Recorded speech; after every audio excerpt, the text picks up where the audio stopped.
Das Vieh, das auf den Feldern umherirrt, wird von Sonderkommandos zusammengetrieben. Die Kühe sind mehrere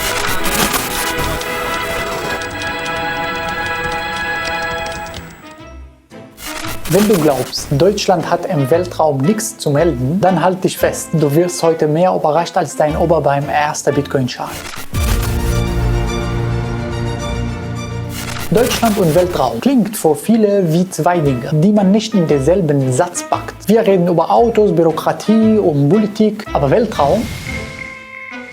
Und da denken die meistens an Elon Musk mehr als an Berlin-Mitte. Und genau das ist das Problem. Wir checken gar nicht, wie stark Deutschland unterwegs ist. Viele denken, Weltraum, das ist doch weit weg. Nein, der Weltraum ist basically dein WLAN. Nur ohne Passwort und ohne dass jemand fragt, wie heißt das Netz nochmal? Alles, was du täglich nutzt. Navigation, ohne Satelliten würdest du dich auf dem Weg zum Supermarkt verlaufen.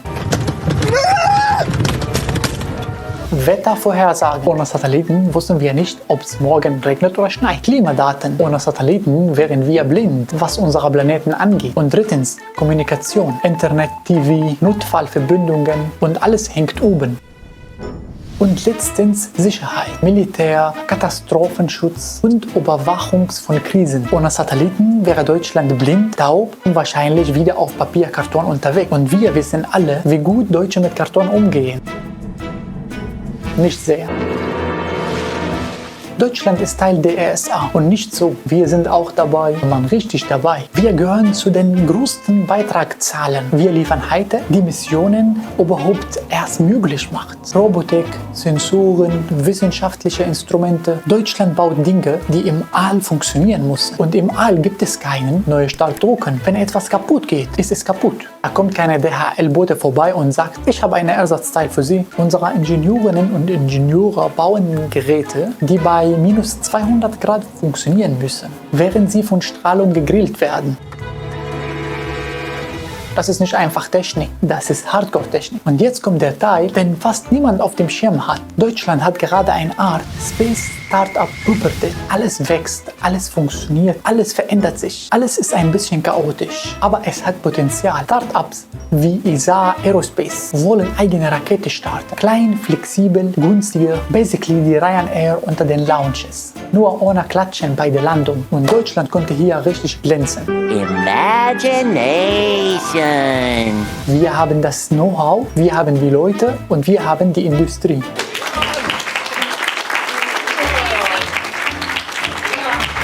Wir könnten ein europäisches Space Powerhouse sein, wenn wir es nicht wieder verschlafen. Und jetzt kommt die deutsche Klassiker. Wir sind gut, aber wir sind langsam. So langsam, dass selbst Schnucken sagen würden, Bruder, beeil dich. Zu viel Bürokratie, zu wenig Mut, zu viele Meetings, die eine E-Mail hätten sein können. Zu viele Formulare, die niemand versteht. Nicht mal die, die sie geschrieben haben. Während andere Länder, die Raketen starten, starten wir erstmal einen Antrag. Und dann noch einen Antrag für den Antrag. Und dann eine Besprechung, ob der Antrag korrekt gestellt wurde. Wenn Deutschland im Weltraum wirklich mitspielen will, brauchen wir schnellere Entscheidungen, weniger Papierkram, mehr Förderung für Startups, mehr Mut, Risiken einzugehen und eine Vision, die weitergeht als mal schauen. Der Weltraum ist nicht nice to have. Der Weltraum ist basically das neue Öl. Nur ohne Weltkatastrophe. Wer den Zugang zum All kontrolliert, kontrolliert Daten, Kommunikation, Sicherheit und Technologie. Deutschland hat das Wissen, Deutschland hat die Technologie, Deutschland hat die Leute. Und was fehlt? Der Mut, einfach zu sagen, scheiß darauf, wir machen das. Wenn du wissen willst, wie Deutschland sich im Weltraum neu erfinden könnte, bleib dran.